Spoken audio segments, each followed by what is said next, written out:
Hello, I'm Petra Ardai, and I am from the Communication and Storytelling and Research module of OEduverse. And the workshop we are presenting in OEduverse is called Own Your Story, because in our opinion, is storytelling more than just telling stories. It's actually how we understand the world. So there's a storytelling machine going inside our head, full of fears, full of expectations, full of preconditioning, and there's a story going outside, narratives of political, academic narratives, competition, literally like publishing, but also like talking to audiences that you don't know, or you are scared of, or you, so you know how to actually get to the state that not these stories are telling you, but that you are telling your story. So we find it very important that you own the story and not the story owns you. So by that, defining and designing your optimal research environment is very important. My name is Petra Ardai, and I did this workshop together, developed it with Esther Verhammer. And now I try to go further. Yes, so this is my company. I'm coming from the arts. Originally I made documentary theater, and in diverse media, so presenting immersive storytelling in all sorts of media. And we work with big social issues like polarization, and we try to bring those giant issues back to something tangible and feelable and out of the conceptual. So we work with the politics of the personal very much. What would I do if that would happen to me? We find it very important to work together with other sectors like science and the social domain, because we think that the challenges of the world are not possible to do in one sector. So we have to learn to collaborate.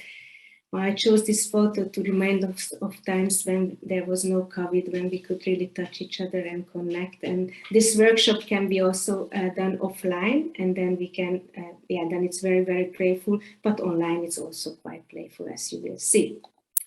So how can an art practice contribute to the academic discourse? I thought I every time use the opportunity to tell a little bit about that, because it's, I think, rather underestimated.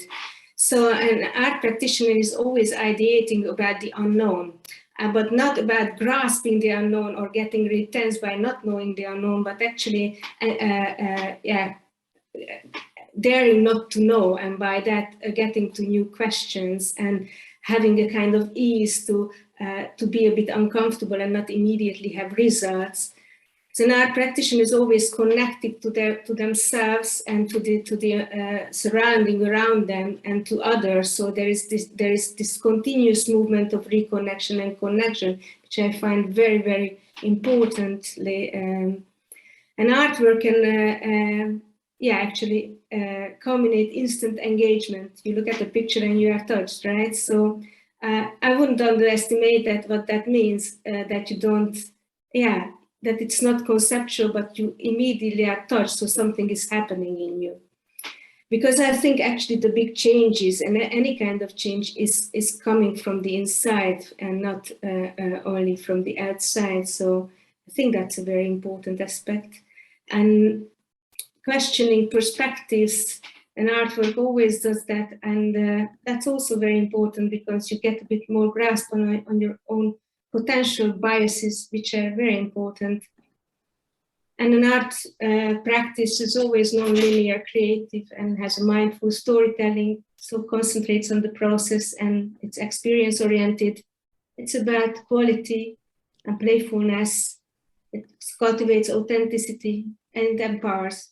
Well, I think these are all qualities that are really needed in this world now, and I think scientists, definitely researchers, should have these qualities if they want to make the world a better place, which is actually, I think, they're what they want, right? So the Own Your Story workshop deals with these basic questions. What is your motivation as a researcher? What is your authentic story? How do you communicate that story to diverse audiences, for example, to a non-academic audience or to your supervisor? How do you stay true to your story and thrive? So what kind of research environment do you need for that? and what are the obstacles that you face and your plan of action, and how do you present your story. So on one hand, it's designing your story and understanding your needs and designing your research environment, and on the other hand, it's also presenting. So it's a complex, in a broad sense, science communication workshop. The workshop program goes as follows. In the beginning, we go about ownership and authenticity, and the unknown as a source of creativity. So we actually ask the participants to think like artists. And then we go over to mapping. We do different things, also online skills. We learn to work with Miro and that kind of thing. So what motivates you as a researcher? What does your optimal research environment look like? What are the obstacles? And then we go to identifying and finding common ground with stakeholders and target groups. Just how do you connect to your audience? And then we step to the imaginary with rehearsing the revolution, and we ideate about change. Revolution in the sense of radical change. And in that block, the participants are allowed to really experiment with the most wild ideas. How can the research environment support you and stay aligned with your motivation and thrive? And what is your action plan? And then we go back to reality and we create a roadmap. So as you see, we start quite personal, then we expand, and then we go to the imaginary to look back to reality. So in that sense, it's a very refreshing view, and then we summarize it in a practical roadmap. So to make it more compact: motivation, stakeholders and audiences, revolution, and roadmap. Why do I do what I do? Whom do I want to reach? What do I want to tell, and how do I do that? So here is an example, for example, of the motivation part that the participants did last time. And here is a chart of working with a fictitious stakeholder.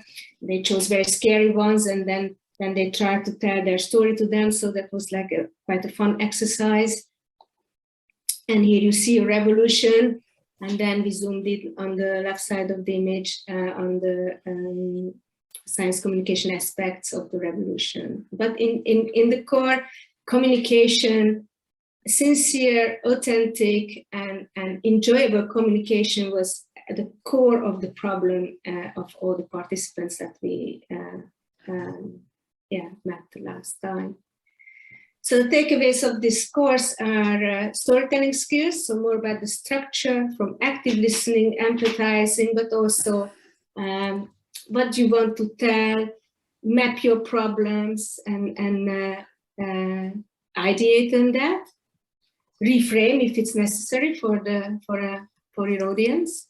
And the other kind of skills are presentation skills, so clear speech, not mixing up personal with private, but make your story personal. How do you make an impact? How do you inspire, engage, and persuade? So after participating, this is what we felt last time, that the participants met others who share similar ideas and face similar obstacles, which is really great to feel that you're not alone in that, and that really empowers people. Then they also learned how to use the imagination to clarify actually your real problem, so to clarify your position. And they learned what steps to take to own and communicate their story, and the tools you can use in communication with the stakeholders and diverse audiences. And they envisioned how to improve their research environment, and they gained new skills and created a very practical roadmap. Thank you very much. This was my introduction to OEduverse.